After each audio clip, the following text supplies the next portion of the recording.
not officially ready to say that you can identify as whatever it is that you want to?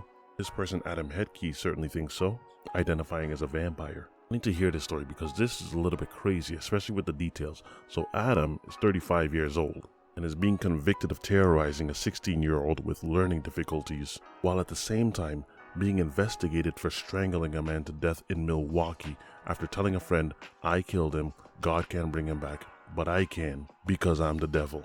It was only after Adam assaulted the 16-year-old that Adam was finally arrested for murder. Don't vampires almost have like hypnotic abilities to some extent?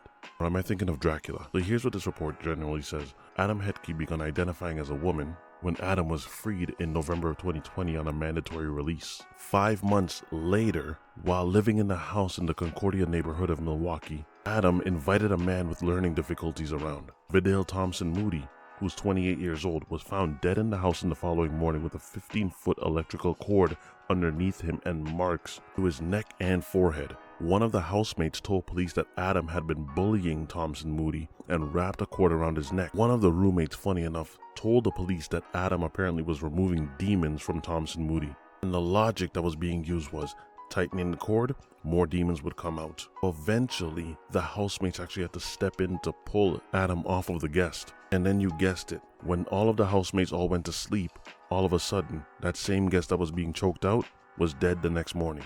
And I already told you how this person died. Cord marks around their neck. See, here's the thing. This was all told to police. Within 24 hours, Hetke was arrested. Adam's statement was that Thompson Moody was actually possessed, ended up stabbing himself and put a cord around his neck and choked his own self out. All the while still claiming that the demons had been properly exorcised from the body. Now with all of this information piling up, do you believe that there was a discharge days later on administrative release as investigators struggled to pin charges? Basically, they were stating that there wasn't quite enough evidence just yet. But hold on, we're not done. It gets dumber.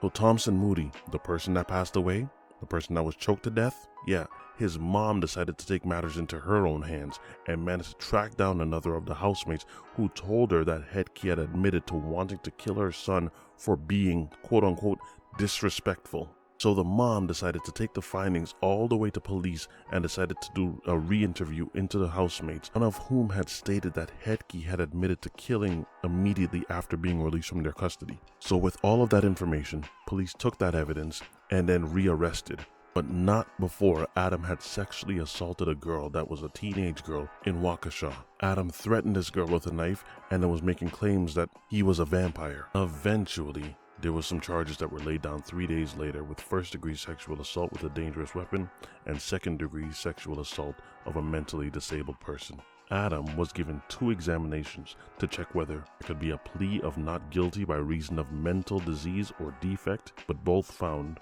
that Adam was fully sane. Good. I say good. That's all I got for now, y'all. I'm glad that there wasn't the ability for this person to claim that they were insane. I'm all for mental health, but I do think that gets taken advantage of at times. I got questions, and I'm gonna read up to see if there were more details, but this first case, Thompson Moody, it says that all the housemates went to sleep and then woke up to see that this person's life was taken. Here's my only question. Why did you stay in the house? From someone who is, quote-unquote, trying to exorcise the demons out of you, and you just saw that they tried to kill you, wrapped a cord around your neck, and it took the housemates to approach that person and pull them off of you, only for you to then stay in the house, and while there, this person then, takes your life? My only question is, why did you stay? I'm really not trying to victim blame on this one, but it just seems like if steps were taken, this could have been avoided. I'm not gonna ask anything else because I know it's a sensitive matter, and of course, the deed's already done. It's in the past, and this person is behind bars now. So, to Adam Hetke, good riddance. In jail, you can identify as whatever you want. Identify as a werewolf and howl at the moon all night if you want to. That's all I got for now. Be easy, y'all.